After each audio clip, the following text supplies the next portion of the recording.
ဒုတိယကမ္ဘာစစ်အတွင်းနောက်ထပ်ဇလန်တစ်ပုဒ်ရှိသေးတယ်ဗီဒိန်ဝင်ကြီးချုပ် Winston Churchill ကအမေရိကကိုအကူအညီတောင်းတယ်ဗီဒိန်ကိုလက်နက်ပံ့ပိုးပေးပါပေါ့အမေရိကန်သမ္မတ Roosevelt နဲ့ခဏတော့တွေ့တယ်တွေ့တိုင်းမှာလည်း Roosevelt ကChurchillတောင်းဆိုတာတွေကိုသဘောတူတယ်ဒါပေမဲ့လက်နက်တွေပံ့ပိုးပေးသလားဆိုတော့ဘာလက်နက်မှရောက်မလာဘူးဒီလိုဖြစ်တာတစ်ခါလည်းမဟုတ်နှစ်ခါလည်းမဟုတ်Churchillအကူအညီတောင်းမယ် Roosevelt ကခေါင်းငင်းနဲ့ဟုတ်ကဲ့ဆိုပြီးဖြေမယ်ပြီးရင်ဘာမှထူးမလာဘူးChurchillနားမလည်နိုင်ဘူးဖြစ်နေတယ်Roosevelt သူ့ကိုတမင်များလှည့်ပြားနေတာလားကျိုးရှိရှိနဲ့လှန်ထားတာလား Roosevelt ဆိုတဲ့လူကတော်တော်လေးပြည့်ရများတဲ့လူပဲနိုင်ငံရေးပြည့်ရကျွဲဝါလုံးနေဆိုပြီးတော့သူ့စိတ်ထဲမှာထင်မိသွားတယ်ဒါပေမဲ့နောက်ပိုင်းမှာ Roosevelt ရဲ့အတွင်းမှုကအင်တာဗျူးတစ်ခုမှာရှင်းပြတော့မှဖြစ်မှန်ပေါ်လာတယ်သူကပြောတယ်Churchillနားလည်မှုလွဲသွားတာပါသူပြောသမျှကို Roosevelt ကခေါင်းညိတ်တာဟုတ်ကဲ့ဆိုပြီးပြန်ဖြေတယ်ဆိုတာကတဲ့သူတောင်းဆိုနေတာတွေကိုသဘောတူဖို့မဟုတ်ဘူးChurchillပြောတာကိုသူနားလည်ပါတယ်သဘောပေါက်ပါတယ်ဆိုပြီးတော့ဆိုလိုတာတဲ့ဒီဘက်ကထင်တာကတော့ Roosevelt က print ရဲ့အများနေတယ်ပေါ့တကယ်တော့နားလည်မှုလွဲနေတာကျွန်တော်တို့လည်းထုံနည်းလက်ကောင်းပါပဲ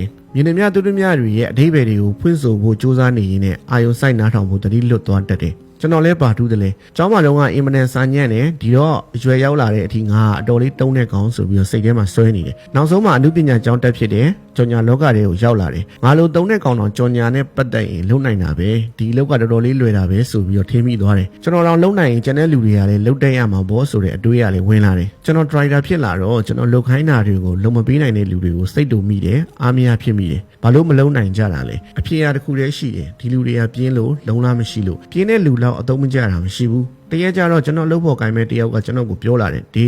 ခမားတစ်ခုလောက်မစင်စားမိဘူးလားခမားခိုင်းတာတွေကိုသူတို့တွေမလုပ်တာမလုပ်ချင်လို့မလုပ်တာမဟုတ်ဘူးမလုပ်တတ်လို့မလုပ်တာဆိုရင်ရောတဲ့အဲ့ဒီလိုကျွန်တော်တခါမှမတွေးမိဘူးနောက်ဆုံးတော့ကျွန်တော်တခုစဉ်းစားမိသွားတယ်ကိုငါကတုံးလဲဆိုပြီးသတ်မှတ်ထားတာကရောမှန်ရင်လားကျွန်တော်ငယ်တုန်းကစာမတော်ခဲ့တာကညံမကောင်းလို့ဟုတ်ပါမလားတခြားအကြောင်းအရာတွေရှိခဲ့သလားဒါဆိုရင်ဆက်ဆက်ပြီးတွေးကြည့်ရင်တော့ကြော်ညာအလုပ်ဆိုတာကျွန်တော်ထင်တယ်လို့မလွယ်ဘူးပေါ့အောက်ကလူတွေကကျွန်တော်ခိုင်းတာကိုမလုပ်ကြတာဟာပြင်းလို့ဟုတ်ချင်မှဟုတ်မှာပေါ့ကျွန်တော်ခိုင်းတာတွေကခက်လုံးလို့မလုပ်နိုင်တာလည်းဖြစ်နိုင်တာပဲအဲ့လိုတွေးပြီးတော့ကျွန်တော်အမြင်တွေတဖြည်းဖြည်းပြောင်းလာတယ်ကမ္ဘာမှာအရာတိုင်းဟာပြည့်ရဲ့အပြည့်နဲ့ရှုပ်ထွေးနေတာမဟုတ်ဘဲနဲ့ရိုးရိုးသားသားလွဲမှားနေတာလည်းဖြစ်နိုင်ပါတယ်